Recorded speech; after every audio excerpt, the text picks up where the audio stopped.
Mari sama-sama kita satu padukan suara kita untuk memuji nama Tuhan. Dan sebagai nyanyian awal kita di saat ini, satu pujian yang berkata, sejauh timur dari barat Engkau membuang dosaku.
Jauh timur dari barat Engkau membuang dosaku. Jemaat Tuhan dipersilakan. Sejauh timur dari barat Engkau membuang dosaku. Tiada kau ingat lagi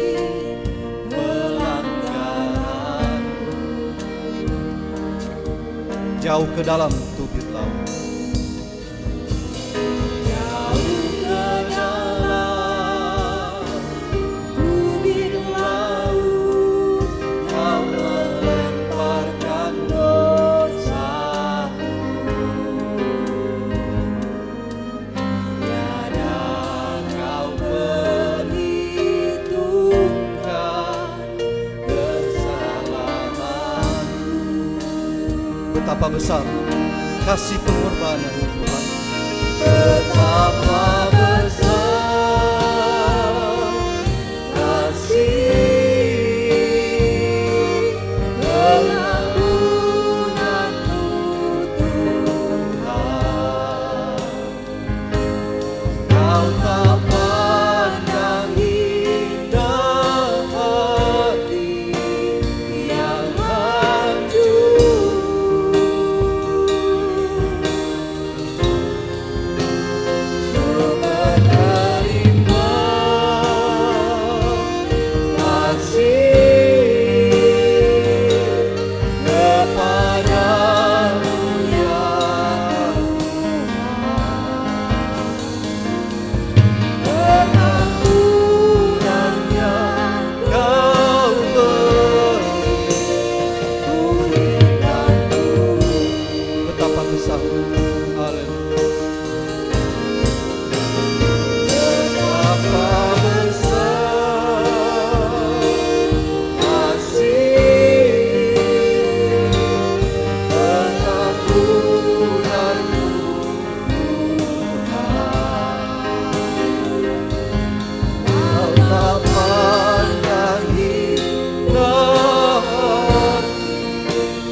Biarkanlah kaum wanita menyanyikan refrain sekali. Betapa besar daun kaum pria tetap memandang Tuhan dalam penyembahan kita kepada Ya Roh Kudus. Haleluya.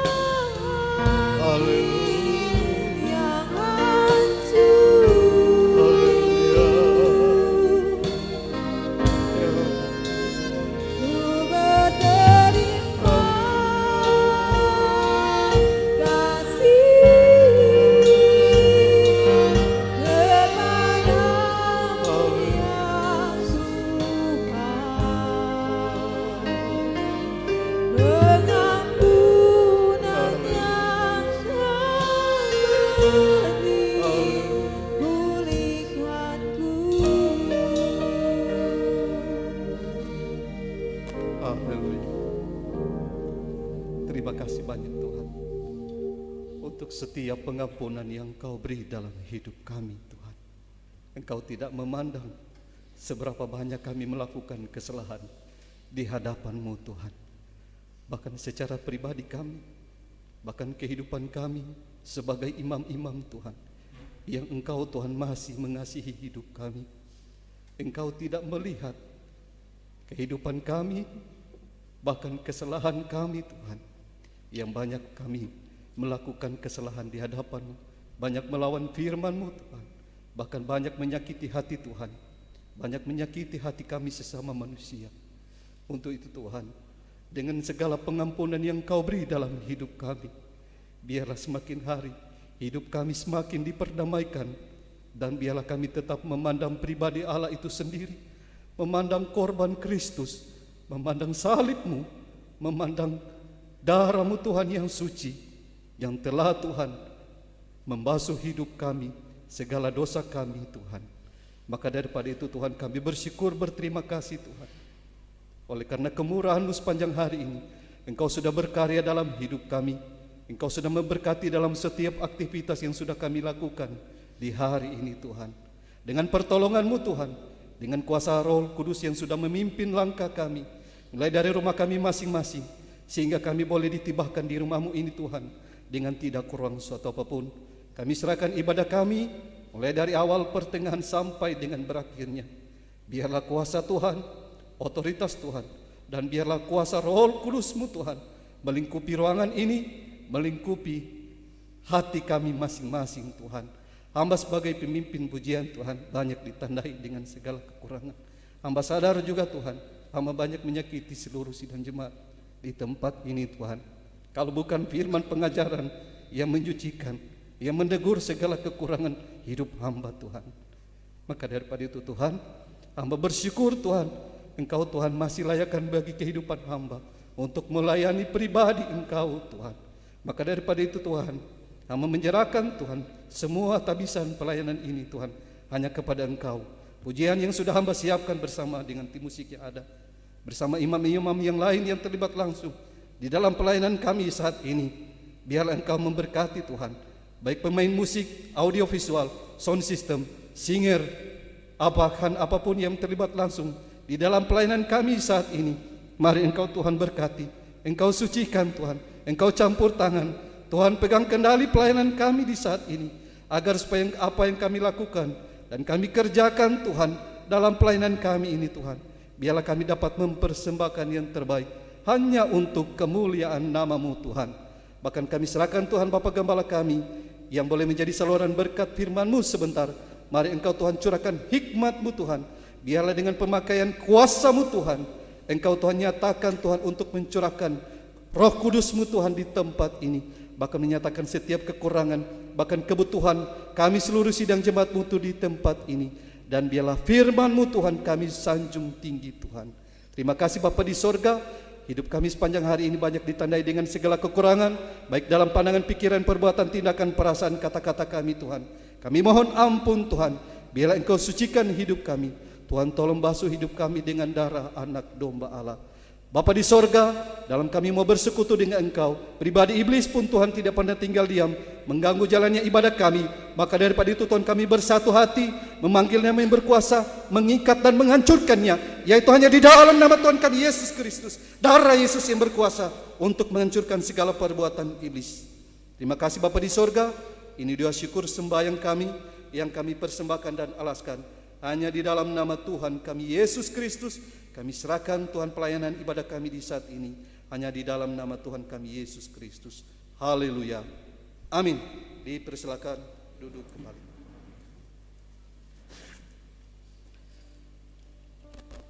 Pasal nomor 128, dan biarlah pujian ini kita akan nyanyikan secara bersama-sama sambil merenungkan kebaikan Tuhan dalam hidup ini. Mengapa kau memilihku untuk menjadi milik?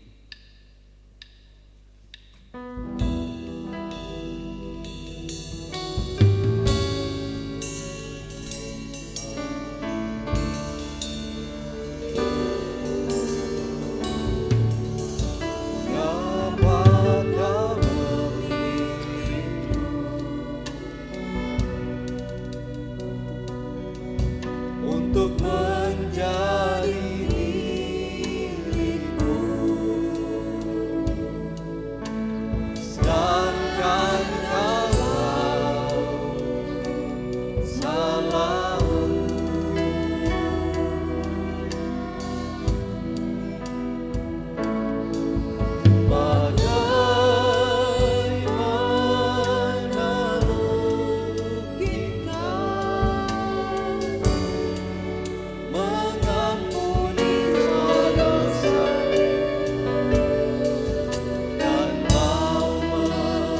Lebih sungguh-sungguh kita menyanyikan pujian ini dari awal. Mengapa kau memilih? Haleluya. Mengapa kau memilih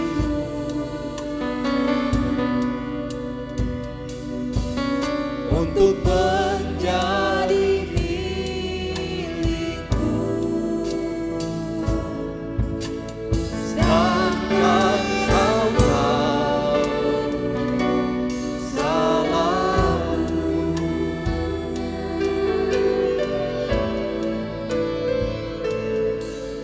Bagaimana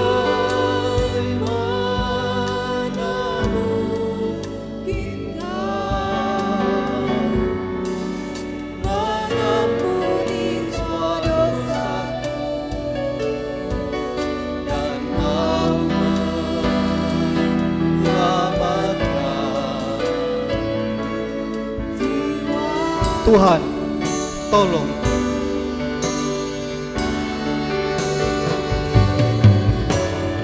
Tuhan, tolongku, lindungi padamu. Mau mentaati firman-Mu.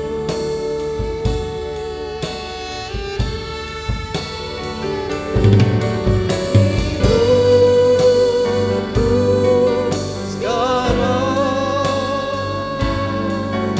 hanya bagimu.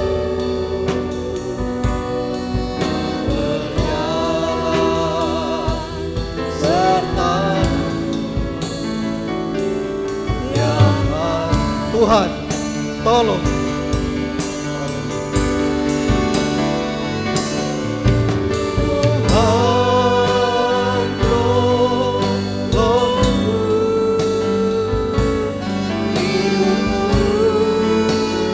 mudahkanku.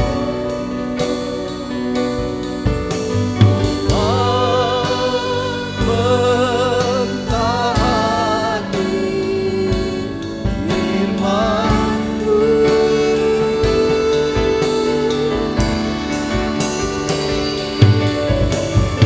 Hidupku sekarang hanya bagimu.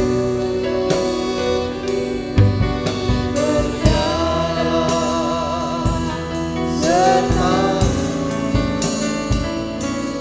tiap hari.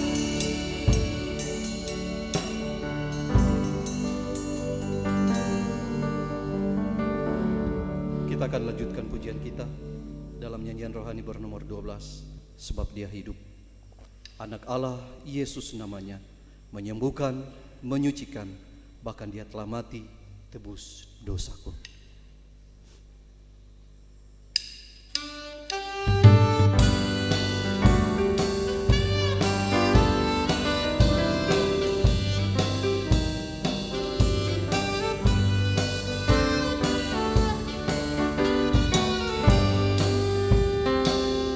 Anak Allah,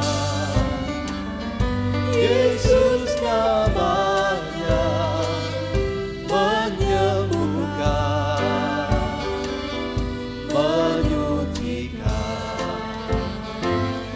bahkan mati tebus dosaku. Kubur kosong membuktikan Dia hidup. Sebab Dia hidup. Sebab Dia hidup, ada hari esok. Sebab Dia hidup, tak gentar karena guntang. Dia pegang hari esok. Hidup jadi berarti Yesus Kristus Juru Selamat. Yesus Kristus Juru Selamatku, Kau Rajaku, Kau Tuhanku, Kau telah bangkit, hidup selamanya dan memerintah atas bumi sebagai Raja. Sebab Dia hidup, ada hari esok. Sebab Dia hidup, Ku tak gentar, karena Ku tahu Dia pegang hari esok. Hidup jadi berarti sebab Dia hidup. Anak Allah, Yesus namanya. Anak Allah, Yesus namanya, menyembuhkan, menyucikan, bahkan mati, tebus dosaku, kubur kosong membuktikan Dia hidup. Sebab Dia hidup, ada hari esok. Sebab Dia hidup, ada hari esok. Sebab Dia hidup, Ku tak gentar, karena Ku tahu Dia pegang hari esok. Hidup jadi berarti. Sekali lagi, sebab Dia hidup, ada hari esok. Sebab Dia hidup, ada hari esok. Sebab Dia hidup, Ku tak gentar, karena Ku tahu Dia pegang hari esok. Hidup jadi berarti sebab Dia Hidup jadi berarti sebab Dia hidup. hidup jadi berarti sebab Dia hidup.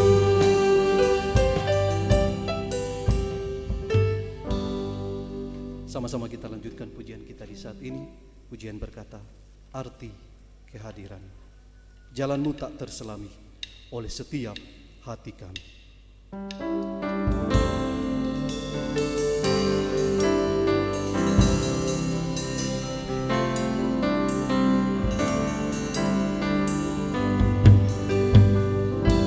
Jalanmu tak terselami oleh setiap hati kami, namun satu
penyertaan-Mu sempurna.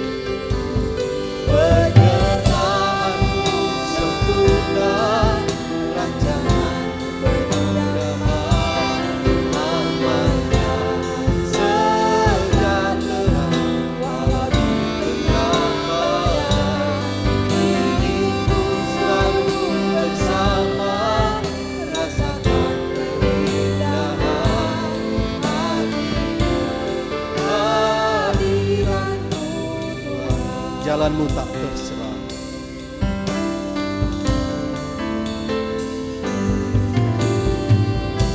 Jalan-Mu tak tersela,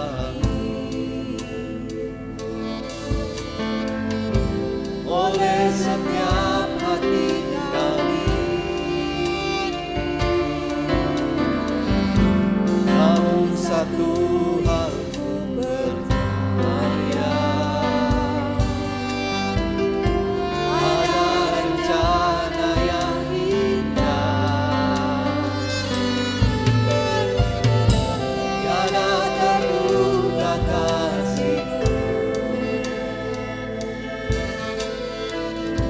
heran dan besar bagiku.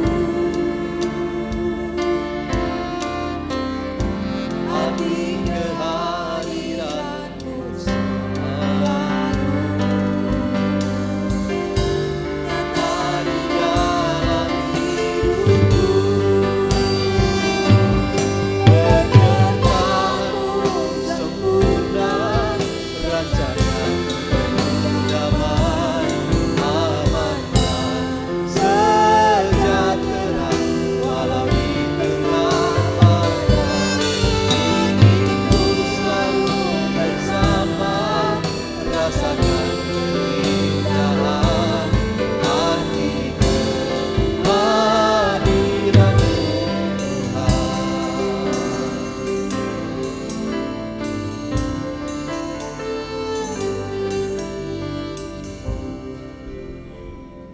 Kita lanjutkan pujian kita di saat ini.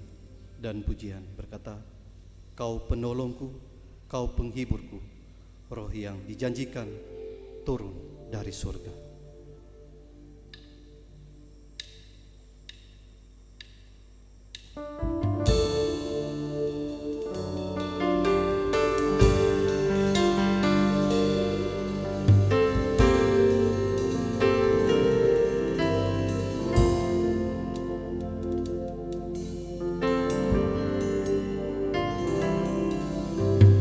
Kau penolong,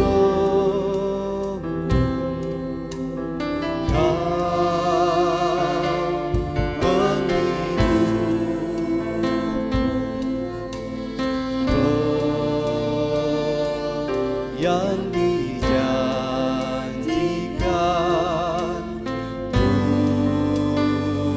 turun dari surga, terindah dalam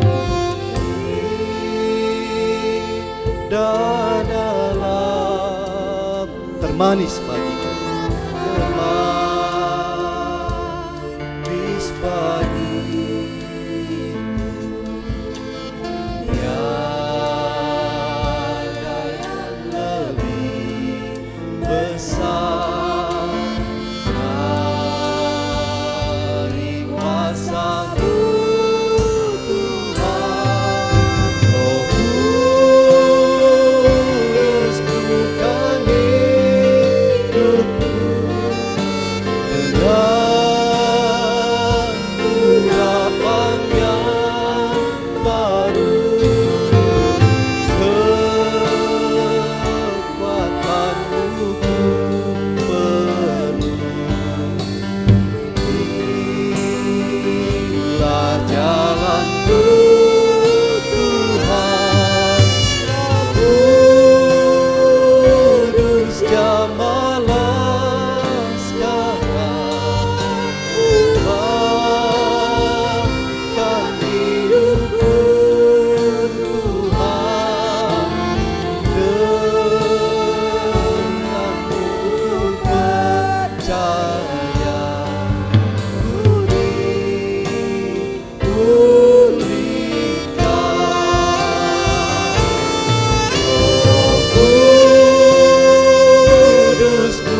harapan yang baru,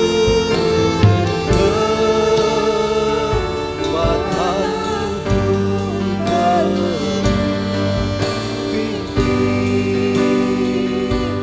jalanku Tuhan, Roh Kudus yang menjelaskan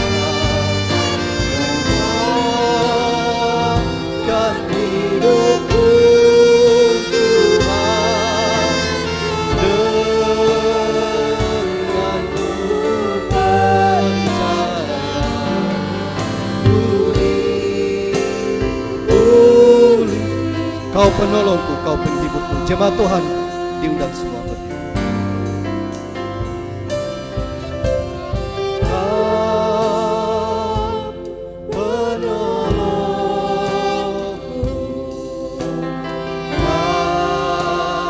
Kau penghiburku, Roh yang dijanjikan turun dari surga. Terindah dalam, termanis bagi. Dan mimbar pelayanan selanjutnya kami serahkan kepada Bapak Gembala.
Bersama kita tundukkan kepala.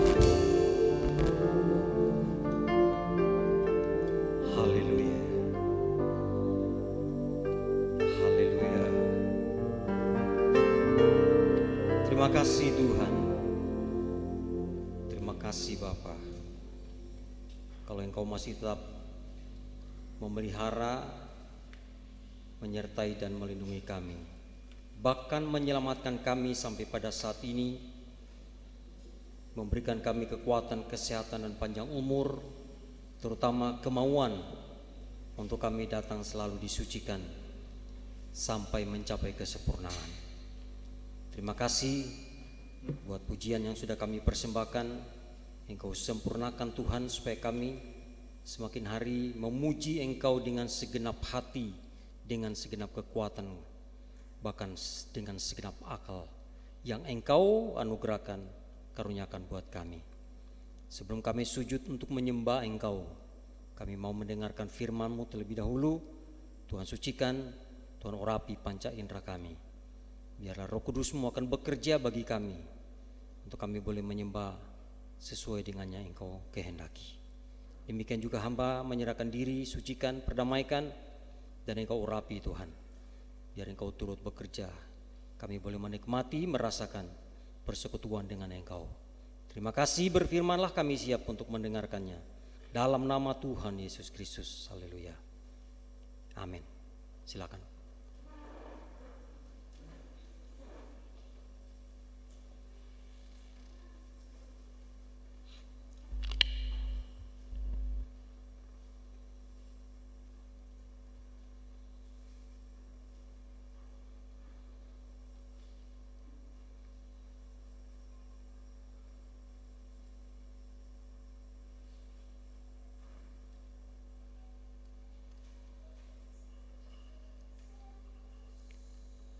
Puji nama Tuhan, selamat sore. Baiklah, sebelum kita sujud untuk menyembah Tuhan, lebih dulu kita mau mendengarkan firman-Nya. Dan saya masih mengulangi apa yang sama-sama kita dengar pada hari Rabu dalam ibadah Bible Study. Itu bagian kedua dari Yosua pasal yang ketiga, yaitu ayat 5 sampai ayat yang ke-7. Di sini Tuhan menuntut pada ayat yang ke-7 pertama kepada pemimpin, kemudian ayat yang ke-6 para imam, dan yang ayat yang ke-5 itu yang terakhir yang dituntut penyucian adalah umat Tuhan. Jadi yang pertama adalah pimpinan, kemudian imam, baru umat Tuhan. Dan ini tuntutan Tuhan mutlak harus dikerjakan sebelum menyeberang Sungai Yordan. Begitu juga kita yang hidup di zaman akhir, di mana kita menghadapi maut, baik kematian secara jasmani maupun terutama kematian secara rohani, yang sumbernya, pembunuhnya adalah iblis yang bekerja hari-hari akhir. Sebab dalam surat Roma pasal yang ke-5 di sana dikatakan bahwa oleh karena satu orang, itulah Adam jatuh dalam dosa, maka maut ada di segala tempat. Upah dosa itu adalah maut. Jadi setiap langkah kita akan diperhadapkan dengan kematian. Itu sebabnya kita butuh penyucian. Ya, menghadapi Sungai Yordan, arus yang mematikan. Itulah arus dosa yang upahnya adalah maut. Jadi hanya satu tuntutan Tuhan untuk kita menjalani hidup di zaman akhir, yaitu penyucian.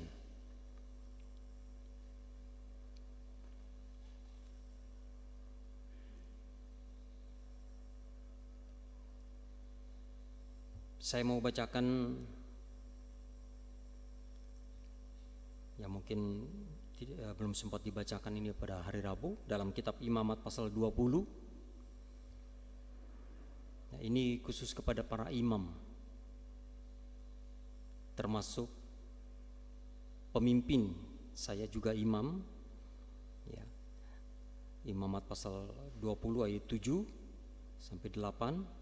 Maka kamu harus menguduskan dirimu. Ada kata harus. Ya, sebelum mereka menyeberang Sungai Yordan diharuskan.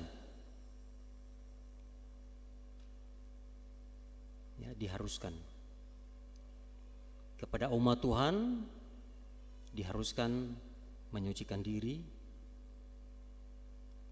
Kemudian kepada imam tentu harus menguduskan diri supaya mereka bisa mengangkat tabut sesuai dengan kehendak Tuhan. Itu harus penyucian dulu. Begitu juga seorang pemimpin, kalau namanya mau dibesarkan oleh Tuhan, maka dia juga harus menguduskan diri untuk supaya Tuhan akan melakukan perbuatan ajaib. Sehingga seorang pemimpin di mata sidang jemaat itu ada kuasa yang dikaruniakan oleh Tuhan.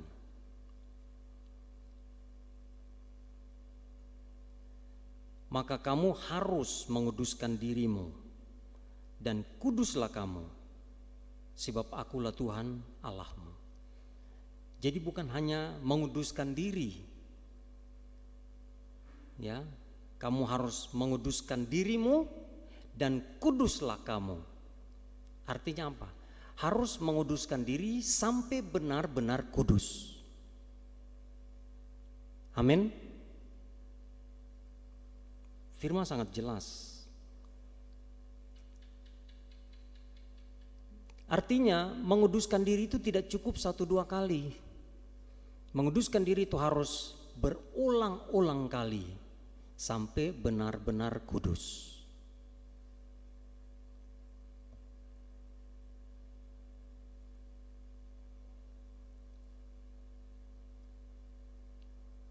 Sebab akulah Tuhan Allahmu.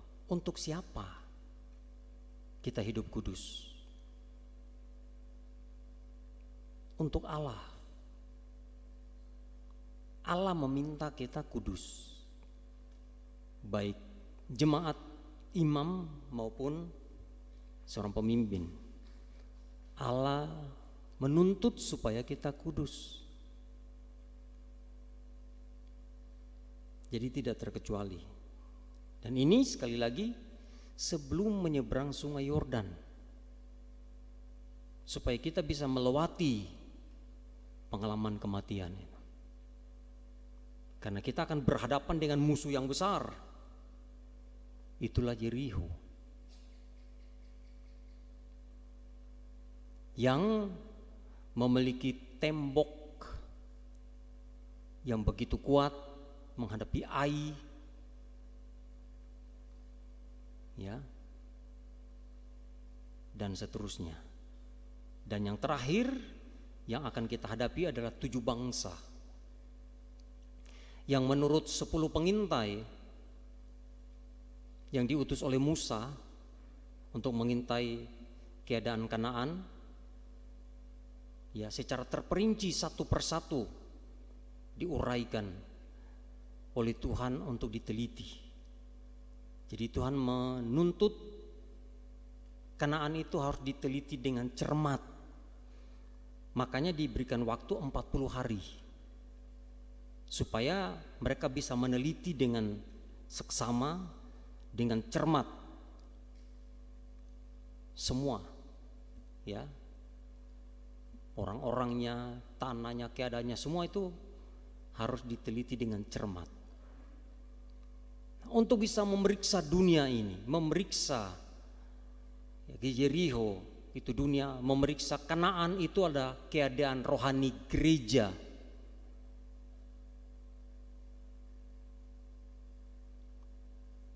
Ya, Tuhan memeriksa keadaan rohani gereja itu sangat cermat, sangat teliti.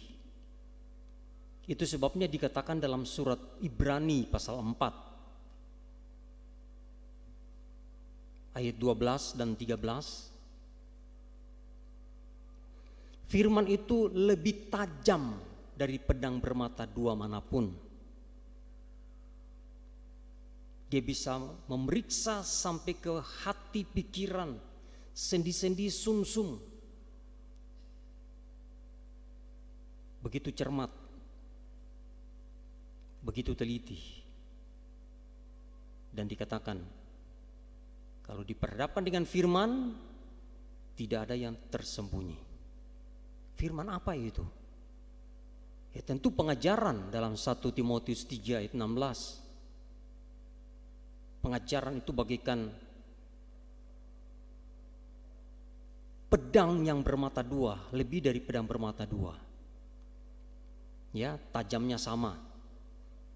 Itu pekerjaan dari firman dan Roh Kudus. Firman dan Roh Kudus itu sama kuatnya, sama tajamnya untuk mengerjakan penyucian untuk gereja. Jadi kalau ada pengajaran, tidak ada yang tersembunyi. Semua dengan maksud untuk penyucian. Supaya apa? Supaya berhasil sampai di Kanaan. Apa itu? Berhasil mencapai tujuan yang ditetapkan Tuhan, itulah kesempurnaan. Yang hanya bisa dicapai dengan jalan satu-satunya, penyucian. Itu sebabnya penyucian kita harus betul-betul sampai alami penyucian. Untuk bisa mencapai kesempurnaan kapan? Waktu kedatangan Tuhan kembali. Ya, jadi hanya satu yang kita kerjakan menjelang kedatangan Tuhan yang sudah tidak lama lagi. Berlomba, berjuang, menyucikan diri. Ya, tidak ada tuntutan lain. Harus menyucikan diri. sampai sempurna. Ya, supaya Tuhan tidak menemukan ada cacat. Ya. Ayat 8, demikianlah kamu harus berpegang pada ketetapanku dan melakukannya. Akulah Tuhan yang menguduskan kamu. Bukan gembala, bukan siapa-siapa yang menyucikan, tapi Tuhan sendiri yang akan mengerjakan penyucian. Ya, setelah diintai, setelah diperiksa. Itu sebabnya ada dua macam pemeriksaan, yaitu ada dua kelompok, 10 pengintai dan 2 pengintai. 10 pengintai yang dikatakan laporannya adalah laporan yang busuk. Pemberitaannya adalah pemberitaan yang busuk, artinya apa? Pemberitaan yang tidak mengerjakan atau menghasilkan penyucian. Hanya daging. Ya, karena daging. Jadi fokus mereka itu hanya perkara jasmani. Dan yang sangat disesalkan, 10 pengintai ini bukan membesarkan nama Tuhan, tapi mereka membesarkan musuh dengan mengatakan bahwa kita di hadapan 7 bangsa itu hanya seperti belalang-belalang, dan mereka adalah raksasa-raksasa. Sama seperti 7 bangsa itu juga menganggap orang Israel itu hanya seperti belalang.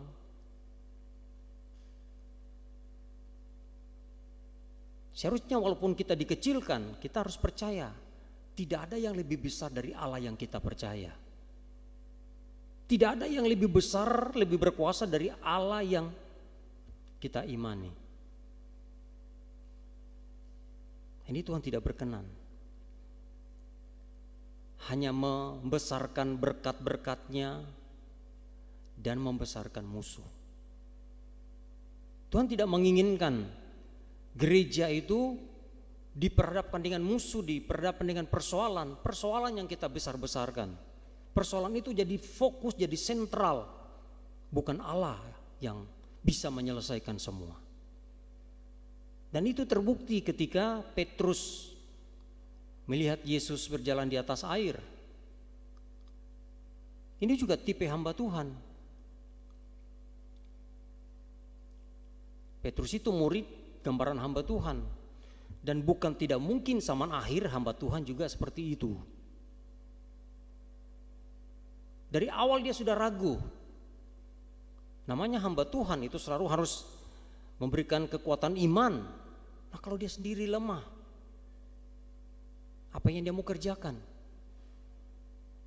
Dari awal dia sudah berkata, kalau engkau itu Tuhan, berarti tanda tanya. Seharusnya dia yakin itu adalah Tuhan. Kalau itu Tuhan, aku bisa berjalan di atas air. Seharusnya seperti itu. Tapi dia katakan, kalau engkau Tuhan, panggil aku berjalan di atas air. Dan itu terjadi. Tuhan buktikan, aku ini Tuhan. Ayo jalan. Pada saat dia berjalan di atas air dan matanya tertuju kepada Yesus yang memanggilnya berjalan di atas air, lancar. Tapi ketika imannya dicobai, iman itu tujuannya adalah mengalihkan perhatian kita, mengalihkan iman kita, menyesatkan iman kita. Itu cobaan yang dikerjakan oleh setan. Ya. Sehingga lewat angin itu dalam Efesus 4 adalah pengajaran palsu. Ada tiupan angin. Ini lawan dari Kisah Rasul pasal 2. Angin yang dirasakan oleh Petrus itu adalah angin dalam Efesus 4. Angin yang menyesatkan, yang bisa mengalihkan perhatian kita dari Tuhan. Dalam Kisah Rasul pasal 2, Roh Kudus itu juga digambarkan seperti angin yang kuat. Amin. Ya. angin yang kuat. Berhembus angin yang kuat, itu pekerjaan Roh Kudus. Tapi ini angin pencobaan. Sehingga ketika dia rasa ada tiupan angin, maka tersesatlah imannya. Yang seharusnya dia fokus tertuju kepada Yesus yang memanggilnya, dia mulai cenderung melihat air yang sedang digoncangkan oleh angin itu. Akhirnya tenggelam. Ya. Nah, kalau hamba Tuhan tidak fokus, tidak yakin dengan kekuatan dari Tuhan, bagaimana bisa membawa sidang jemaat untuk menghadapi cobaan, menghadapi proses? Ya, untung setelah dia tenggelam, dia segera sadar dan berseru kepada Tuhan, Tuhan, tolong. Kalau tidak, dia binasa. Jadi seringkali kegagalan yang kita hadapi itu diizinkan Tuhan untuk menyadarkan kekurangan iman kita. Amin. Kurang percaya, akhirnya jatuh, diizinkan Tuhan untuk apa? Dengan maksud bukan jatuh dalam dosa ya. Ya, imannya jadi lemah, kemudian mengalami sesuatu, Tuhan izinkan untuk supaya kita mengoreksi kekurangan-kekurangan dalam hal beriman kepada Yesus. Nah, inilah 10 pengintai. Tetapi 2 pengintai Yosua dan Kaleb membantah, tetapi sudah jalan. Memang ajaran palsu, ajaran sesat itu lebih mudah diterima, apalagi oleh orang-orang yang imannya tidak sampai standar, karena enak. Waduh, enak ya, enggak usah kita perang, tapi ada berkat. Itu ajaran yang paling gampang, paling mudah diterima, sehingga mengutamakan kuantitas. Jadi tidak salah firman Tuhan katakan kalau jalan yang lebar banyak yang mengikuti jalan itu, tapi ujungnya kebinasaan. Tetapi 2 pengintai, makanya tidak. Ya, Tuhan akan, kita bisa mengalahkan 7 bangsa itu. Tapi karena ajaran tidak sehat ini sudah menyebar, mereka harus menerima tantangan. Ya, jadi pengajaran ini tantangannya tidak ringan, saudara. 1:5 pengajaran yang benar. Jadi jangan heran kalau dalam pengajaran itu ditantang. Ya, itu memang sudah sejak awal. Setiap mau tampilkan pengajaran yang benar, yang menyucikan, iblis bukan iblis kalau dia diam. Ya, itu sebabnya dalam Bilangan 14 hanya Yosua dan Kaleb dengan keturunannya yang memiliki Kanaan. Kenapa? Karena jiwanya lain. Ya, jiwa memperjuangkan keselamatan, bukan berjiwa untuk mencari kekayaan, mencari berkat jasmani.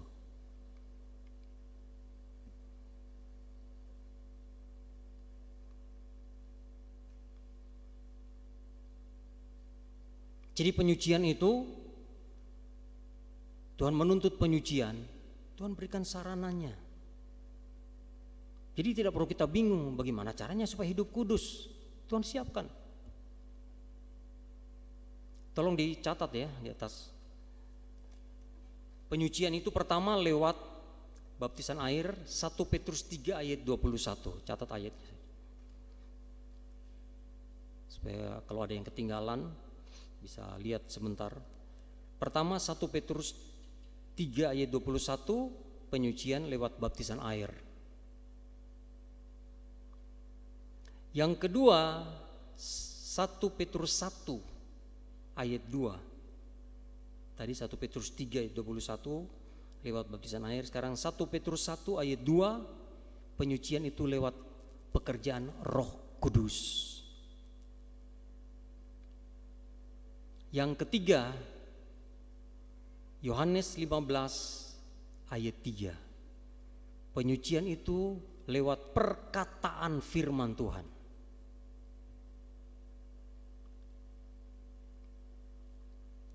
Yang keempat, penyucian itu lewat mandi firman, mandi air firman.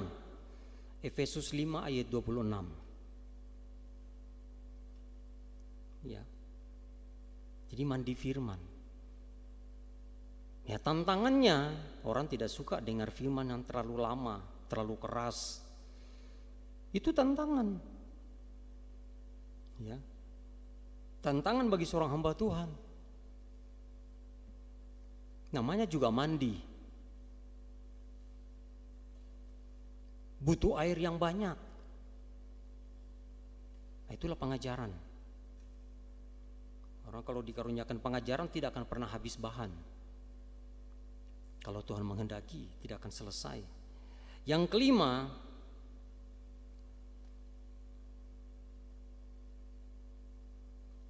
ini ada banyak ayatnya ya. Penyucian itu lewat darah Yesus. Ibrani 9 ayat 14. Ibrani 10 ayat 14. Nanti kalau ada yang ketinggalan lihat sebentar. Ini penyucian oleh darah Yesus. Pertama Ibrani 9 ayat 14, Ibrani 10 ayat 14, dan 1 Yohanes pasal 1 ayat 7 sampai 8. 1 Yohanes 1 ayat 7 sampai 8. Penyucian lewat darah Kristus. Yang keenam, ini seharusnya tidak perlu terjadi, tapi banyak orang Kristen memilih jalan ini. Itu faktanya. Penyucian lewat hajaran.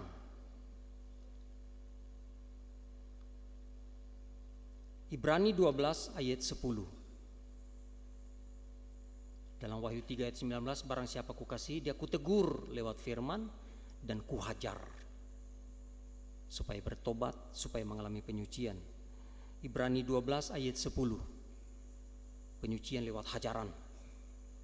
Ya, memang kebanyakan orang kalau cuma sekedar dengar firman, ya itu diremehkan, diabaikan. Tapi begitu dihajar lewat penyakit, lewat kecelakaan, lewat apa saja, di situ orang baru mau bertobat. Padahal jalan ini, hajaran ini adalah pilihan terakhir untuk disucikan. Itu lewat hajaran. Dalam Ibrani dikatakan, kalau kita dihajar, artinya Allah menganggap kita, masih menganggap kita sebagai anak. Dari anak itu dituntut penyucian. Ya kita manusia jangan menggunakan caranya Allah, mau mendidik anak lewat hajaran. Yang berhak menghajar itu Tuhan demi penyucian. Sekarang saya mau tanya, ada orang tua yang memegang ayat ini dengan mengatakan supaya anaknya jadi baik. Pernah enggak anak dihajar kemudian dia jadi suci? Karena tujuan hajaran itu penyucian. Amin. Penyucian. Tapi orang tua menghajar supaya anak itu takut.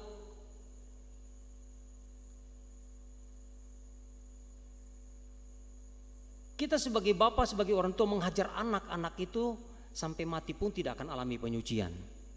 Hanya Tuhan yang menghajar, yang menghasilkan penyucian. Amin. Jadi orang tua mari jangan pakai ayat ini untuk mendidik anak. Ya. Hajar, pukul sampai babak belur.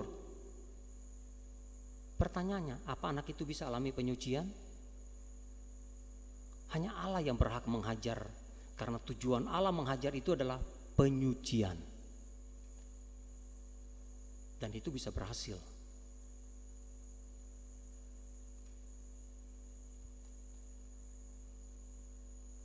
Yang ketujuh, lewat pengharapan kita akan kedatangan Tuhan Yesus yang kedua kali. 1 Yohanes 3 ayat 3.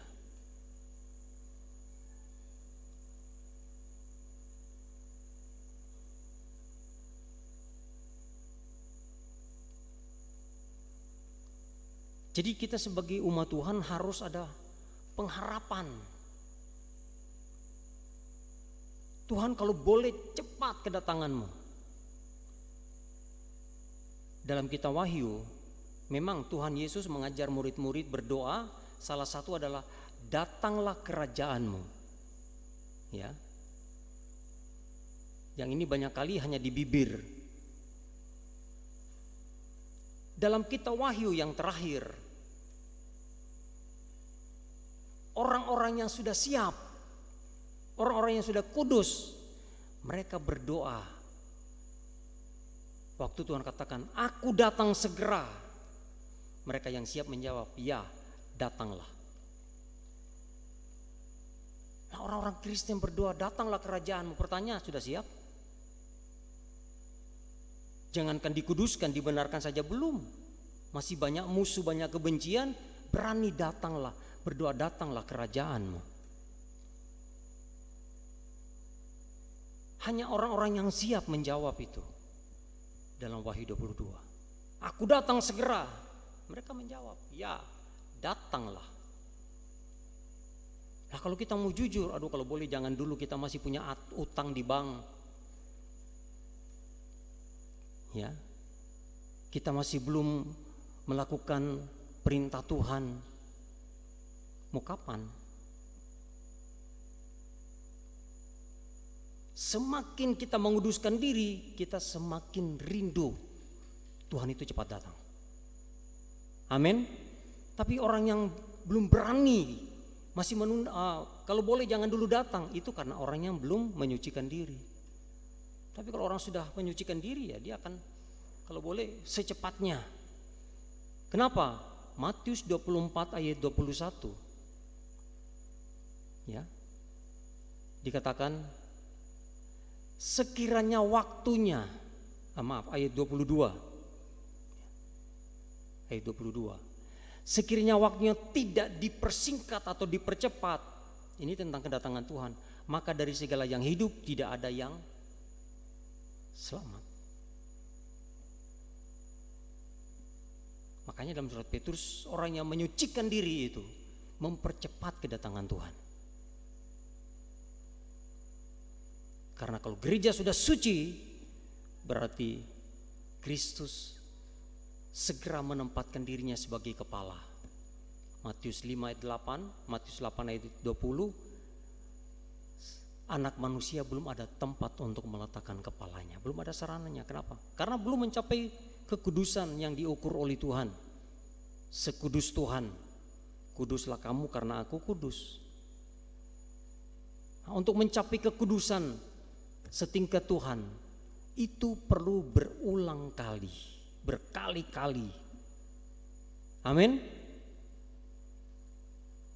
Bukan orang Jakarta punya istilahnya Senin Kemis, artinya cuma sekali-sekali. Jelas kalau yang tidak tekun, sedangkan yang tekun saja belum tentu berhasil, apalagi yang tidak tekun.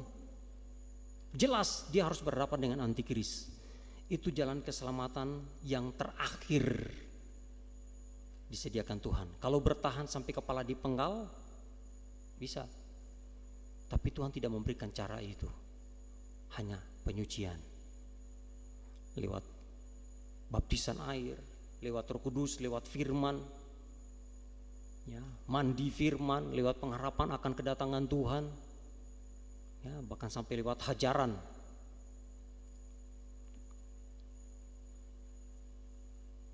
Jadi Tuhan mau mempercepat kedatangannya. Nah, kalau kita tidak mempercepat penyucian secara pribadi, kita bisa ketinggalan. Ya. Ibadahnya cuma ya kalau lagi kuat, lagi mau ya datang, kalau enggak Ya sedangkan datang itu pun belum tentu sungguh-sungguh rela disucikan. Sebab dalam imamat tadi menguduskan sampai benar-benar kudus. Jadi hidup di hari-hari terakhir ini kalau kita tidak ada usaha perjuangan untuk supaya alami pengudusan, satu saat kita bisa kecolongan. Kecolongan apa? Maut. Maut hanya bisa dihadapi, dikalahkan dengan hidup kudus. Maut dalam arti apa? Berarti kalau orang hidup kudus tidak meninggal. Maut dalam arti kematian yang kekal. Kalau kematian jasmani tidak masalah. Jangan sampai kematian rohani. Jadi setiap hari kita diperhadapkan dengan kematian yang kekal. Mati karena dosa. Itu kematian kekal. Nah, untuk menghadapi hanya dengan hidup kudus.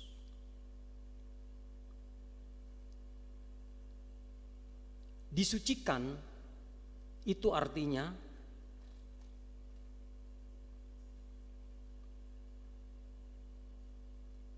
menjadikan atau membuat bersih.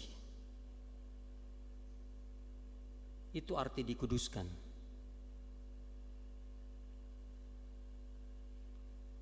Jadi menjadikan atau dibuat bersih. Dengan lain perkataan, membersihkan sampai ke dalam hati dan pikiran.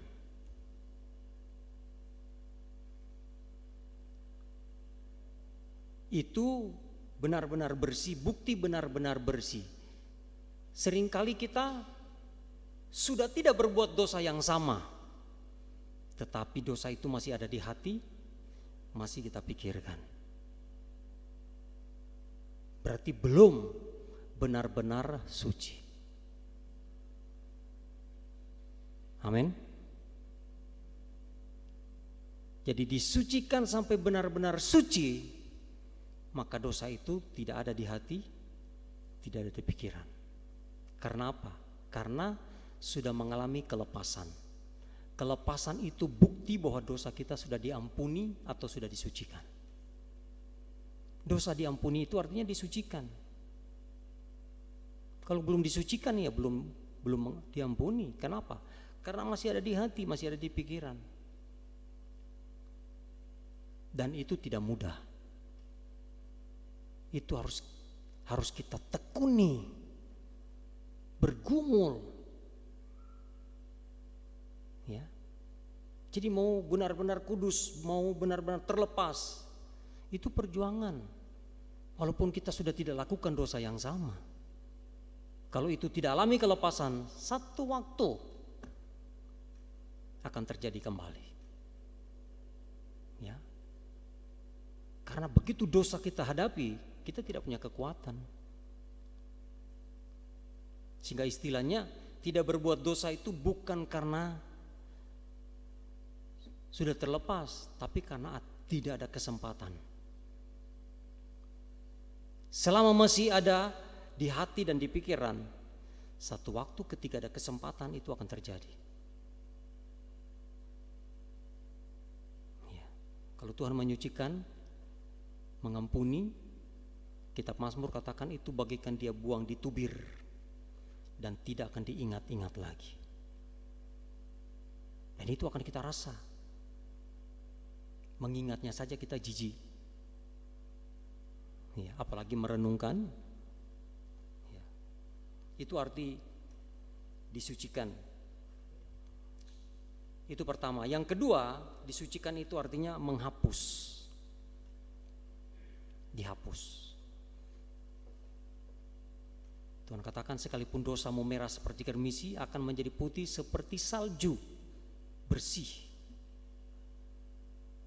Jadi kalau Tuhan menghapus, menyucikan itu tidak ada bekas.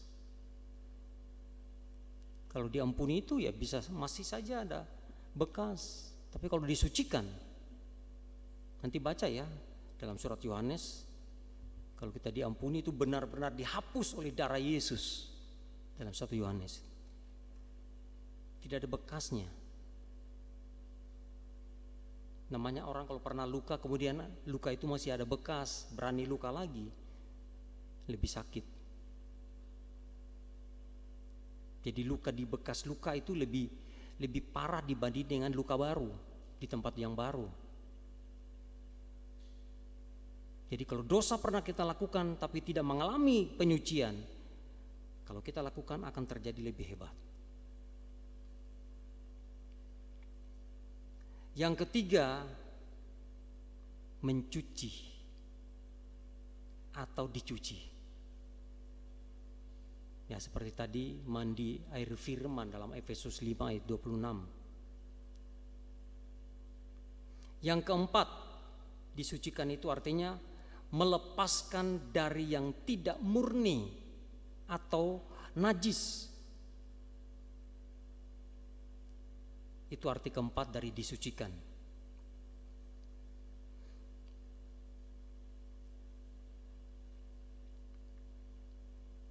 Dan bukti seorang dihapus dosanya atau diampuni atau disucikan, dia mengalami kelepasan sepenuhnya. Terlepas. Jadi biar digoda-goda lagi tidak akan tergoda karena sudah terlepas. Dosa itu sifatnya mengikat.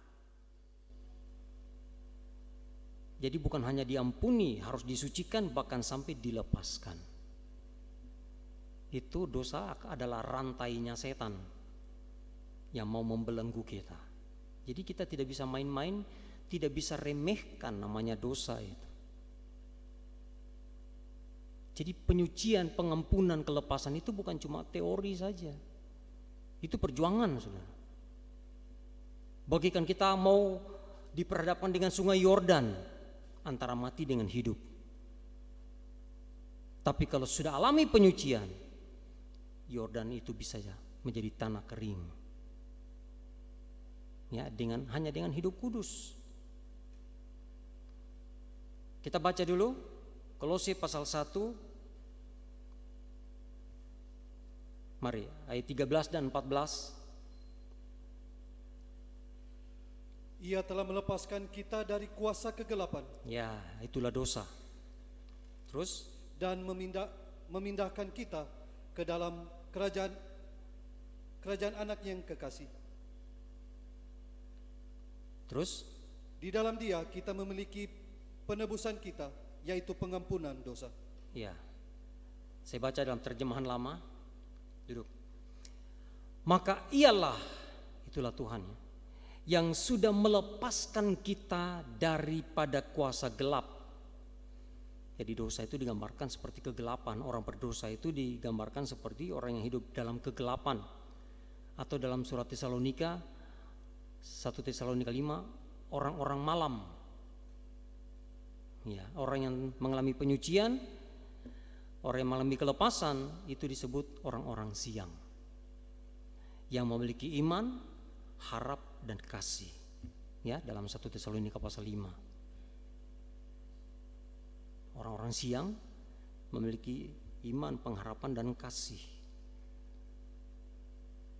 Itu 3 alat di ruangan suci itu tidak bisa kita tekuni sampai Tuhan datang kalau kita tidak mengalami penyucian. Kalau kita alami penyucian, bertekun dalam 3 ibadah itu, tidak ada yang bisa menghalangi kita. Tetapi kalau kita menekuni 3 ibadah itu tanpa alami penyucian, banyak halangan yang kadang-kadang tidak masuk di akal. Betul enggak? Untuk meninggalkan 3 ibadah itu, ya enggak ada alasan. Tetapi kalau makin kita mengalami penyucian, tidak mudah kita mengabaikan 3 ibadah itu. Ya. Kenapa? Karena dalam 3 ibadah itu kita bersekutu dengan Allah Tritunggal. Kita ketemu dengan seorang yang kita cintai, rasa-rasa tidak mau pulang. Betul enggak? Betul enggak? Harus sayang kalau mau pulang. Kalau kita berhubungan dengan Tuhan sampai benar-benar kita merasa cinta dengan Tuhan, jam itu bukan batasan. Kesibukan itu bukan halangan. Ya, kita bisa abaikan segala sesuatu.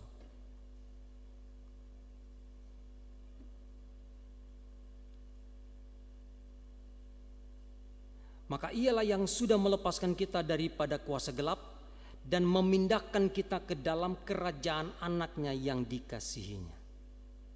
Oleh dia itu kita mendapatkan penebusan, yaitu keampunan segala dosa. Ditebus, dilepaskan.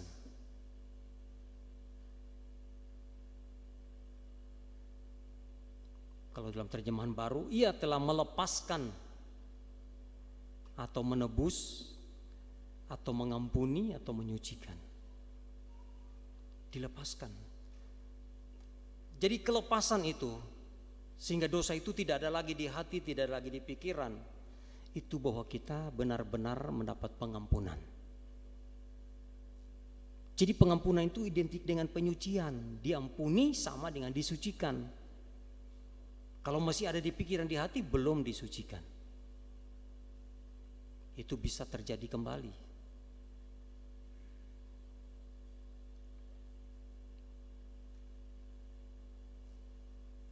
Jadi pada hari Rabu ditekankan penyucian itu. Pada ayat yang kelima dituntut kepada umat Tuhan. Yang keenam itu ayat yang keenam kepada imam-imam. Dan yang ketujuh kepada pemimpin. Dan kalau kita lihat dalam studi ini bahwa imam itu menentukan, sangat menentukan keselamatan umat Tuhan. Dan itu terbukti waktu mereka menyeberang.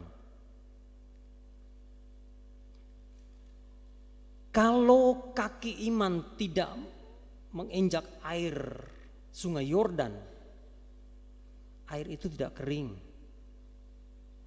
Dan bagaimana orang Israel bisa menyeberang? Jadi keselamatan orang Israel itu tergantung pada seorang imam. Makanya kepada imam dituntut harus benar-benar menguduskan diri supaya dia layak mengusung tabut itu. Karena di belakangnya itu adalah sidang jemaat.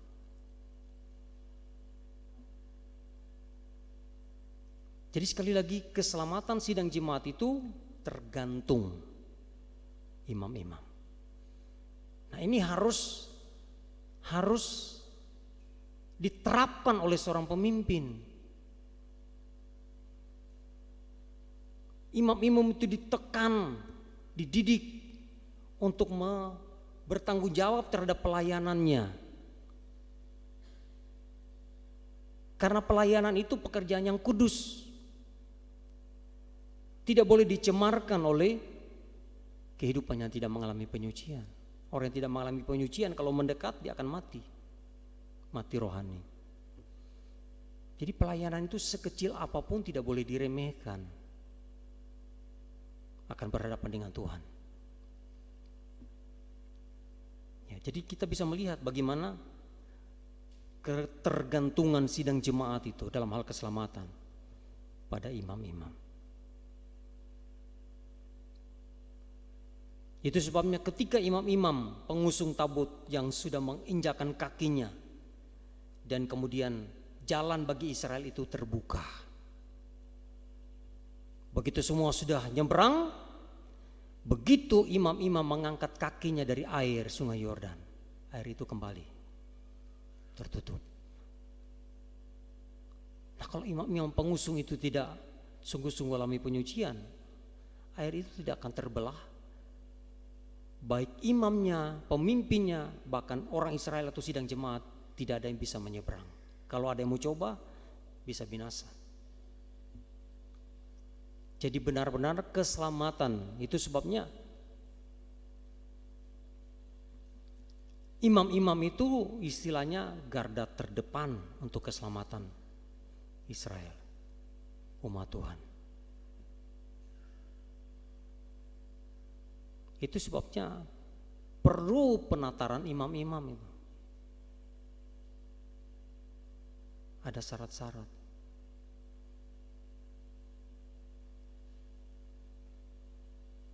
Jadi bukan yang penting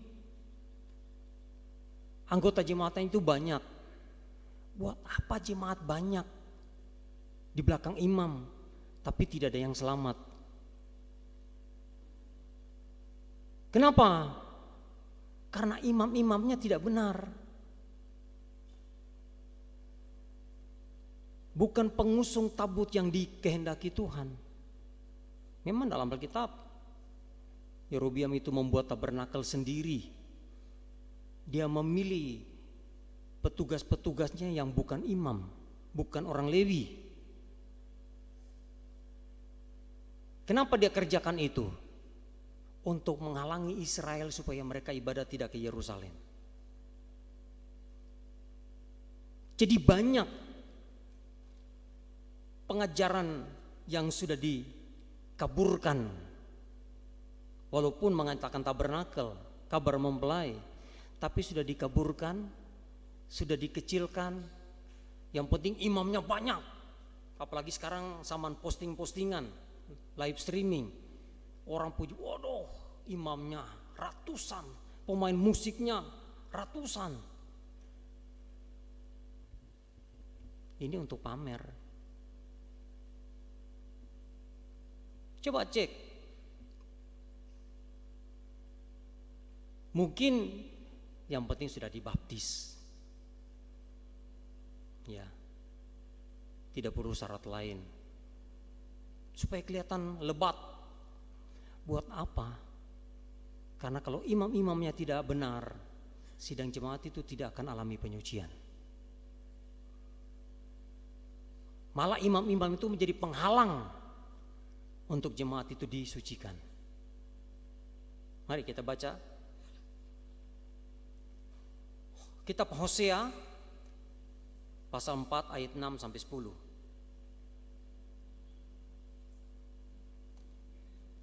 Kitab Hosea pasal 4 ayat 6 sampai 10.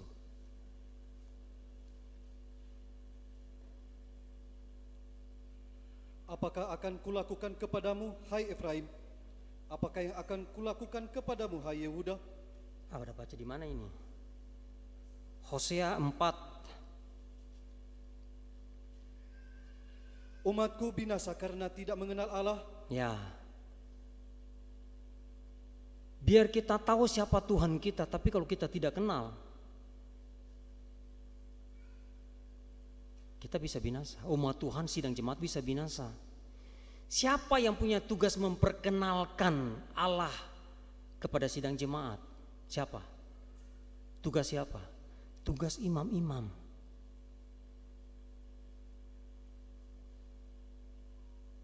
Kalau imam-imam tidak menjadi saksi memperkenalkan pribadi Allah yang sudah dia kenal, sidang jemaat itu binasa dan Tuhan tidak berkenan kepada imam itu. Umatku binasa karena tidak mengenal Allah. Siapa yang membuat sidang jemaat tidak mengenal Allah? Terus? Karena engkaulah yang menolak pengenalan itu. Ya, karena imam sendiri menolak untuk mengenal.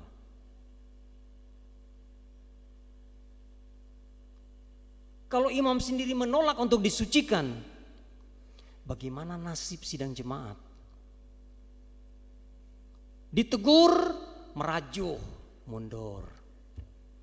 Imam macam apa ini? Tidak punya tanggung jawab untuk keselamatan sidang jemaat, termasuk keselamatan diri sendiri saja tidak bertanggung jawab. Seringkali kalau ditegur supaya jadi lebih baik malah mundur, tersinggung, merajuh. Imam macam apa ini? Imam tidak mengenal, umat Tuhan tidak mengenal karena imamnya menolak untuk mengenal, menolak untuk disucikan. Terus? Maka aku menolak engkau menjadi imamku. Ini, buat apa kita melayani sementara Tuhan muak Buat apa pelayanan kita kalau kita sendiri ditolak oleh Tuhan? Menolak penyucian. Kata mengenal itu salah satu arti adalah bersetubuh. Dengan siapa? Dengan Tuhan yang kudus. Ada persekutuan yang kudus dengan Tuhan. Nah, bagaimana imam saja tidak mengalami penyucian? Bagaimana jemaat bisa alami penyucian? Terus? Dan karena engkau melupakan pengajaran Allahmu. Ya, sampai pengajaran pun ditolak. Pengajaran penyucian itu. Mudah tersinggung, padahal imam. Tapi kalau datang pengajaran mengoreksi, menegur, tersinggung. Terus? Maka aku juga akan melupakan anak-anakmu. Ya, sampai anak-anakmu akan dilupakan. Ayat 7. Makin bertambah banyaknya mereka. Ya, jadi perkembangannya itu pesat. Kenapa? Karena gampang, mudah, tidak berat. Semua dipermudah. Menjadi imam gampang, menjadi umat Tuhan gampang. Akhirnya apa? Ya, kuantitasnya. Jadi banyak hamba Tuhan yang punya cara supaya target bisa tercapai. Tahun ini saya harus punya jemaat 1000. Akhirnya menggunakan cara yang tidak diinginkan Tuhan. Imam-imamnya tidak usah ribet, tidak usah susah-susah. Yang penting rajin saja ibadah, sudah, ayo melayani. Ada istilahnya apa? Melayani itu, ada yang punya istilah melayani itu apa istilahnya? Ada satu gembala itu prinsipnya, ya melayani itu berkat apa itu istilahnya? Ya pelayanannya bagaimana dulu. Jadi di sini begitu cepat imam-imamnya ndak beres, semua serba dipermudah, dihalalkan. Untuk apa? Mengejar kuantitas. Ya, jemaatnya cepat bertambah banyak. Makin bertambah banyak mereka, terus Makin berdosa mereka kepadaku. nah, kenapa? Karena tabisannya tidak benar. Buat apa dalam jemaat terjadi perkembangan secara kuantitas, jumlah, tapi dosa juga bertambah banyak? Sekarang saya mau tanya, sidang jemaat itu sudah ada dosa, kemudian masuk jemaat yang berdosa 5 orang, dosanya tak tambah 5.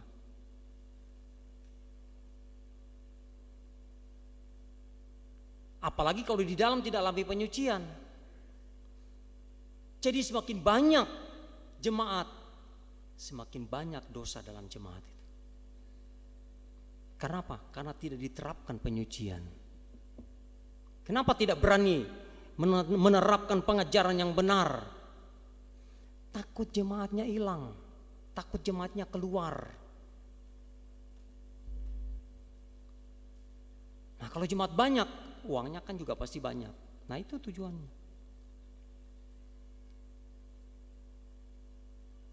Jadi bagi kami hamba Tuhan sebagai pemimpin, jangan takut menerapkan tabisan yang benar.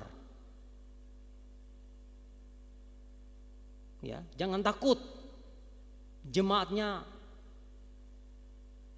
lama mau bertambah. Ya, kalau gampang banyak orang masuk kemudian bikin kacau di dalam, buat apa? Makin bertambah banyak mereka, makin berdosa mereka kepadaku. Dari mana sumbernya? Dari imam-imam, gak benar tabisannya. Karena tidak diterapkan oleh pemimpin. Terus? Kemuliaan mereka akan kutukar dengan kehinaan. Ya, jadi sebenarnya tabisan yang benar itu kemuliaan dari Tuhan. Amin. Itu suatu kehormatan, suatu kemuliaan dari Tuhan. Nah, kalau tidak diterapkan, Tuhan akan ganti dengan kehinaan. Ada yang menganggap pelayanan itu ahina. Cuma kecil, cuma ini, urus ini. Apa artinya itu? Dihina. Padahal justru dibalik semua itu kemuliaan dari Tuhan. Sehina apapun, kalau itu tanggung jawab dari Tuhan, di balik itu adalah kemuliaan. Nah, kalau kita remehkan, Tuhan ganti nanti dengan kehinaan. Karena kita menghina tabisan, Tuhan juga akan hina kehidupan kita. Tuhan ganti dengan kehinaan. Terus 8, mereka mendapatkan rezeki dari dosa umatku. nah ini tujuannya, supaya gampang untuk mendapatkan uang dari jemaat. Maka tidak usah dipersulit, ya. Sudah, kalau banyak berkorban pasti Anda diberkati, pasti ada mujizat.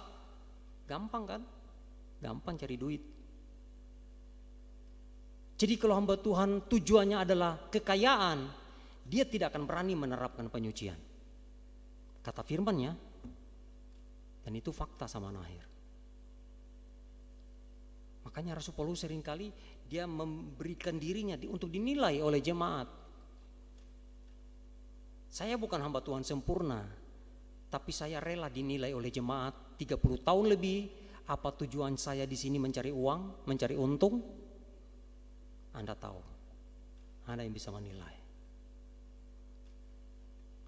Saya tidak perlu ngomong teriak-teriak, saya bukan cari uang di sini. Tidak usah, jemaat yang bisa menilai.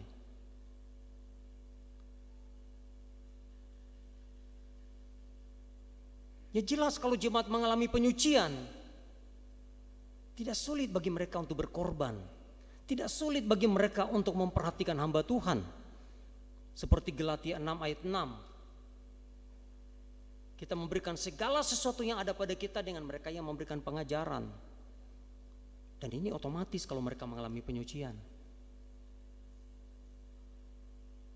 Tapi kalau tidak berani menerapkan penyucian, takut jangan sampai jemaat tidak berkorban, jangan sampai jemaat keluar. Menurut kitab Hosea, mereka mendapat rezeki dari dosa umatku. Ya. Jadi segala yang tidak halal dikorbankan oleh jemaat yang tidak mengalami penyucian. Buat apa hamba Tuhan menerima berkat dari jemaat yang tidak alami penyucian? Itu tidak jadi berkat bagi hamba Tuhan. Terus? Dan mengharapkan umatku itu berbuat salah. Ya, tidak apa-apa bikin kesalahan, yang penting rajin berkorban, rajin kasih perpuluhan. Tapi jemaat dibiarkan berbuat dosa. Ya.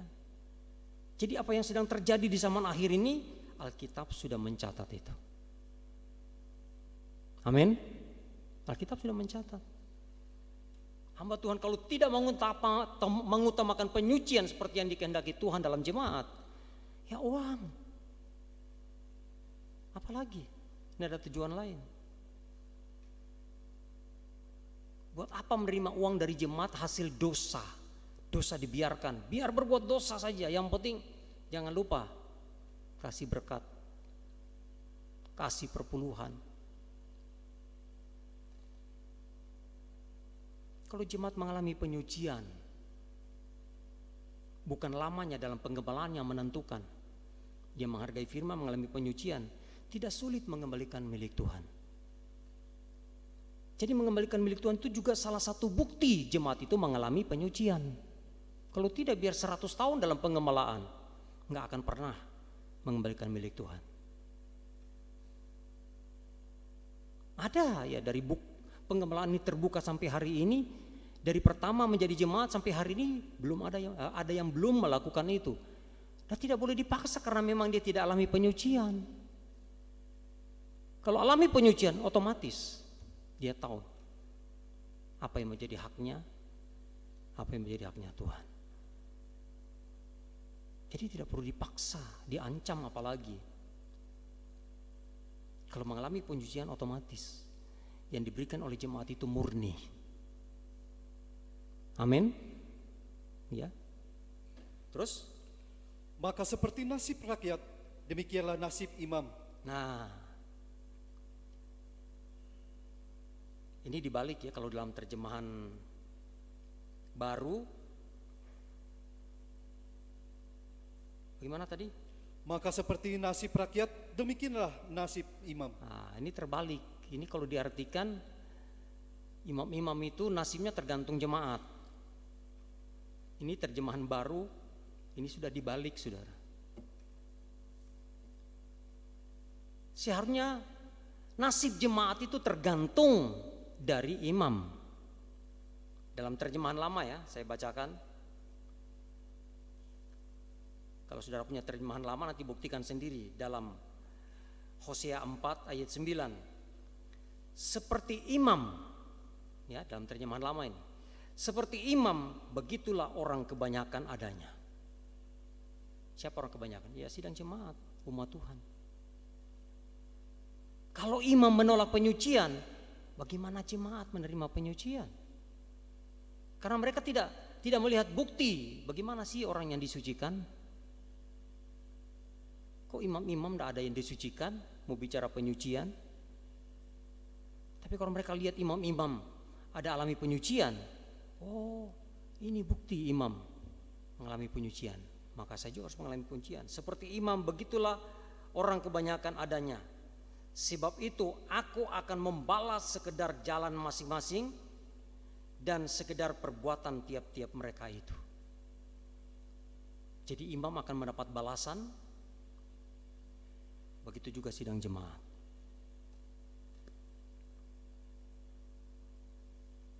Ayat 10.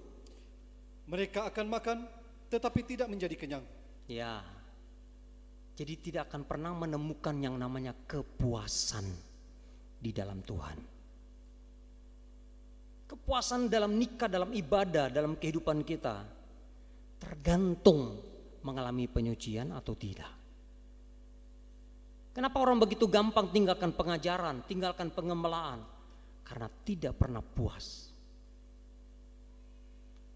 Bagaimana caranya supaya kita puas? Kita akan puas kalau kita butuh. Amin. Tuhan berkhotbah, dia katakan apa?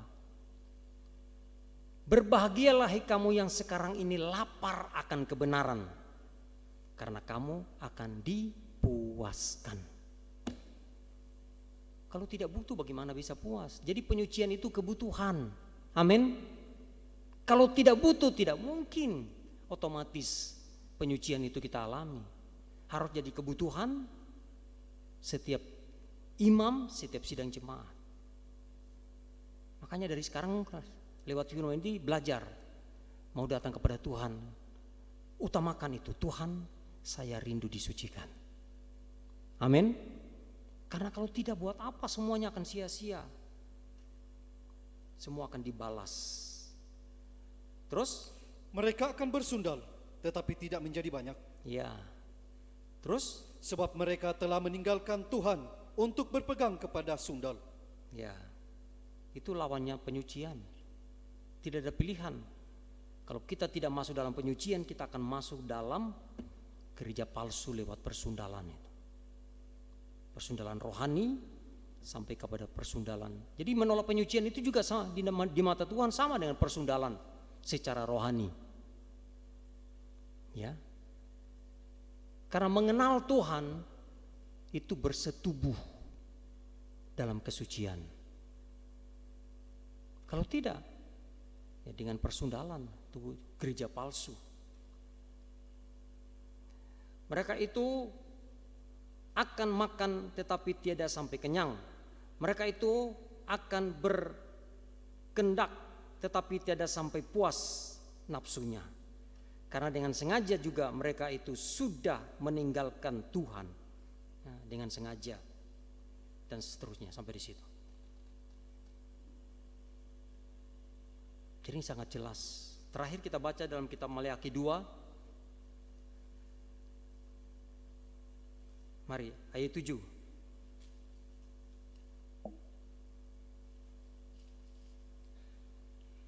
Sebab bibir seorang imam memelihara pengetahuan. Ya. Apa yang keluar dari bibir? Matius 15. Itu asalnya dari hati. Apa yang penuh di hati itu keluar dari bibir. Jadi kalau hati imam-imam itu mengalami penyucian, ya puji-pujian yang keluar dari mulutnya itu juga dalam tanda kesucian. Dan kesucian tidak bisa dipisahkan dengan urapan.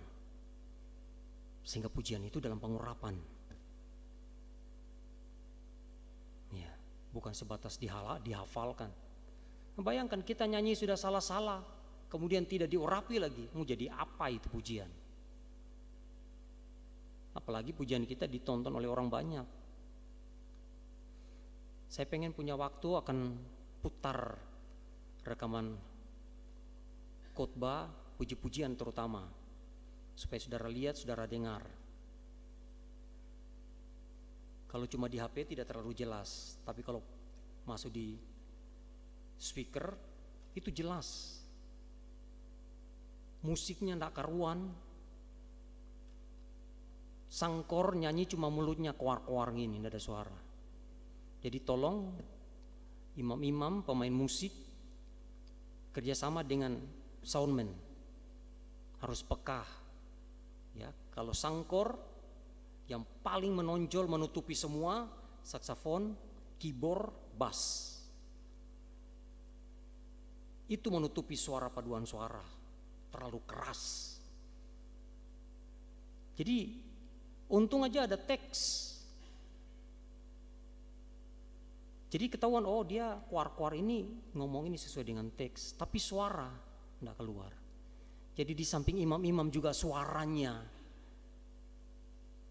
pelit, kikir, suara saja kikir, apalagi yang lain.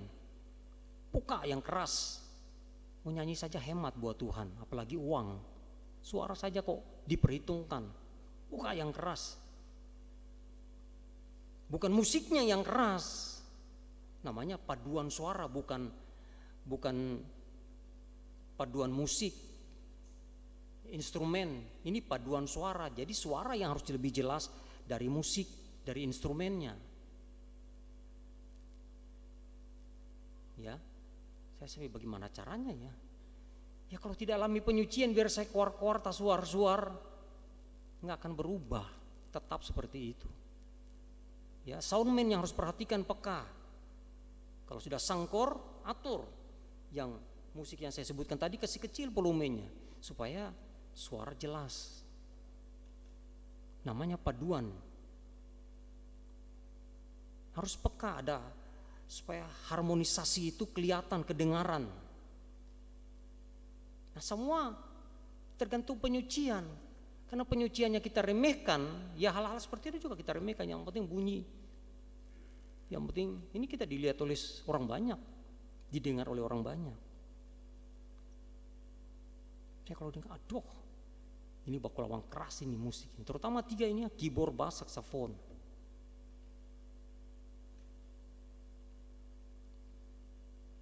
Kalau kita ada Roh Kudus, ada penyucian, kita akan peka.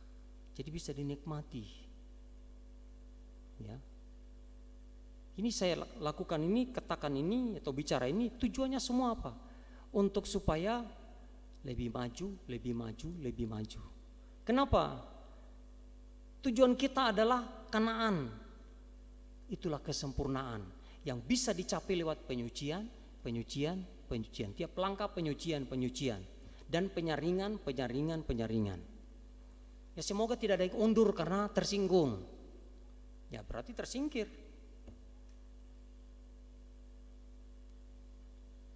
Ya, seharusnya kalau ditegur itu kalau salah minta ampun, berdamai, minta supaya Tuhan tolong supaya jadi lebih baik.